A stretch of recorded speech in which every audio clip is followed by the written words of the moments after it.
దేవునికి స్తోత్రము. అనుదిన దేవుని వాక్య ధ్యానమునకై ఈరోజు 2024 సంవత్సరము ఆగస్టు నెల 7వ తారీఖు.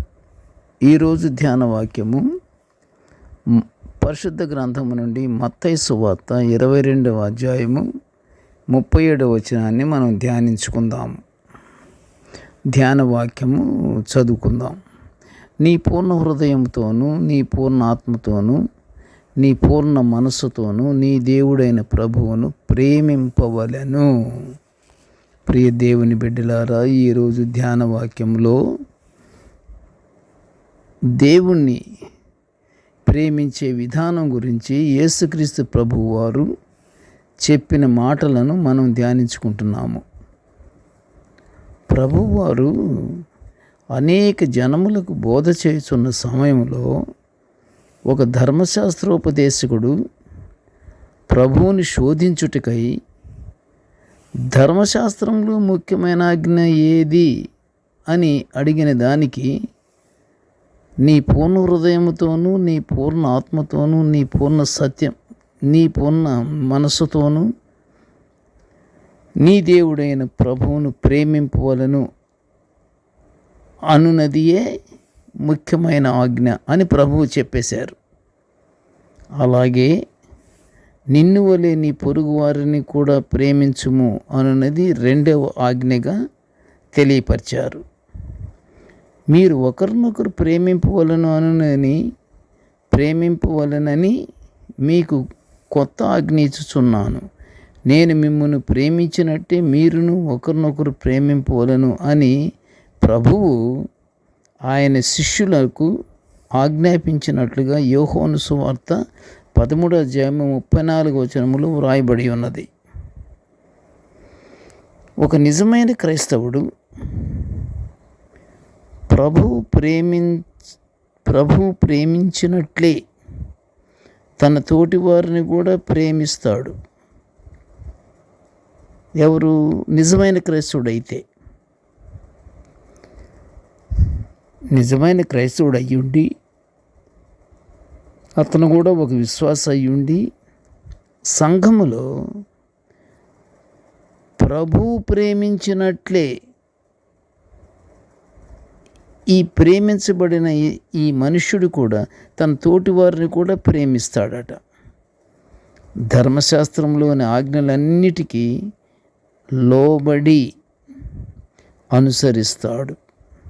ఎవరు నిజమైన క్రైస్తవుడైతే ప్రపంచంలోని మనుషులందరినీ మనం ప్రేమించలేము. అంటే మనకు తెలియదు, మనకు తెలిసిన వాళ్ళని మనం ప్రేమిస్తాము. ప్రతి ఒక్కరిని ప్రేమించేది ఒక్క ప్రభు ఒక్కరే. ఆయనకి చాటు మరుగుంటి లేదు కదా. ప్రతి ఒక్క మనిషి దేవుని దృష్టిలోనే ఉంటాడు. అయితే మన శక్తి మేరకు మనతో ఉన్నటువంటి మన తోటి విశ్వాసుల పట్ల తప్పనిసరిగా బాధ్యతతో మనము ప్రేమించాలి. మనకి తెలుసు కాబట్టి ఆ విధంగా చేయటమే కాదు, చేసినప్పుడు కూడా మనము దేవుని యందు ప్రేమ మరియు తగ్గింపు జీవితాన్ని గడుపుచున్నామని దేవునికి కృతజ్ఞతాస్తోత్రములు మనము చెల్లించాలి. అంటే అట్టి హృదయాన్ని మనకు దేవుడు అనుగ్రహించాడు కాబట్టి ఆ తలాంతను మనం పోగొట్టుకోకూడదు. అది తగ్గింపు జీవితంతో మనము దేవుని స్తుతించాలి. అంతేకాదు కానీ ప్రభువు చూపిన ప్రేమ ప్రకారంగా మొదటగా మన ఇంటిలో అంటే మన కుటుంబ సభ్యులను ప్రేమింపవలను అనున్నది మొదటి మెట్టు.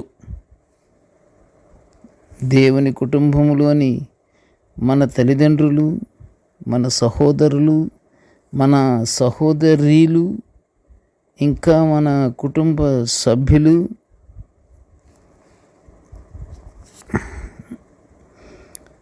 ప్రేమతో ఎవరికి వారే ప్రేమతో వ్యవహరించుట ప్రభువుని ప్రేమించినట్లే. ప్రేమను గురించిన ఈ 2 ఆజ్ఞలు మన కుటుంబాలలో అమలు చేసుకొనుటకు దేవుడు మన ఎదుట ఉంచాడు. నువ్వు అది అమలుపరుచుకోకుండా ఉంటావో లేకుండా ఉంటావో అది నీ విఘ్నతకి వదిలిపెట్టబడమైనది.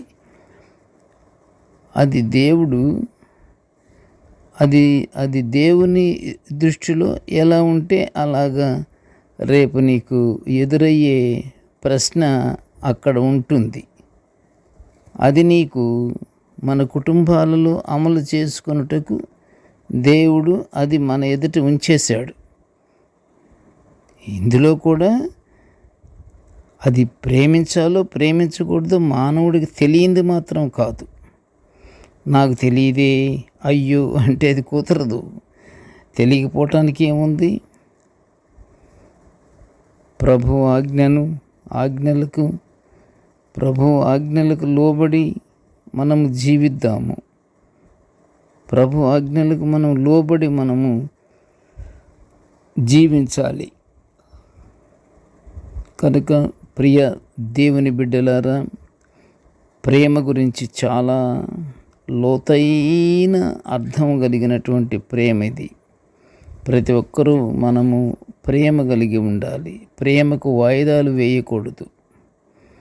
ప్రేమ ఎప్పటికప్పుడే ప్రేమ గుణముతో మనము మన యొక్క కొలీగ్స్నైతేనేమి, మన యొక్క బంధువులనైతేనేమి, మన స్నేహితులనైతేనేమి, మనతో పాటు తిరుగుతున్న వాళ్ళైతేనేమి, అనాథలుగా మనకి ఎదురుపడిన వాళ్ళైతేనేమి, ప్రతి ఒక్కరిని నీకు ప్రేమించే గుణం కానీ నీకు కలిగి ఉంటే దేవుని యొక్క పరలోక ఆశీర్వాదాలు మనపై తప్పకుండా కుమ్మరించబడతాయి. ప్రార్థన చేసుకుందాం. కృపగల తండ్రి, జీవముగల నాయన, నీ పాదములు స్తోత్రములు. నీ దివ్యమైన వాక్యాలను మేము నిత్యము బోధించుకుంటూ మేము ధ్యానించుకునే గొప్ప భాగ్యాన్ని మాకు అనుగ్రహించినందుకు నీ ఘనమైన స్తోత్రములు నాయన. తండ్రి, నేటి ధ్యాన వాక్యం వినుచున్న ప్రతి బిడ్డను ఆశీర్వదించయ్యా. ప్రభువా, మేము ఎల్లప్పుడూ తండ్రి మా యొక్క హృదయములలో మేము పూర్తి విత్ ఆల్ అవర్ హార్ట్స్ మేము పూర్ణ హృదయముతోనూ, పూర్ణ ఆత్మతోనూ, పూర్ణ మనస్సుతోనూ నిన్ను ప్రేమించే ఆ గొప్ప భాగ్యాన్ని మాకు అనుగ్రహించమని ఈ మనవులన్నీ యేసయ్య పుణ్యనామమున వినయముగా వేడుకొనుచుంటున్నాము తండ్రి. ఆమెన్. దేవుడు మనలందరినీ బహుగా దీవించుగాక. ఆమెన్.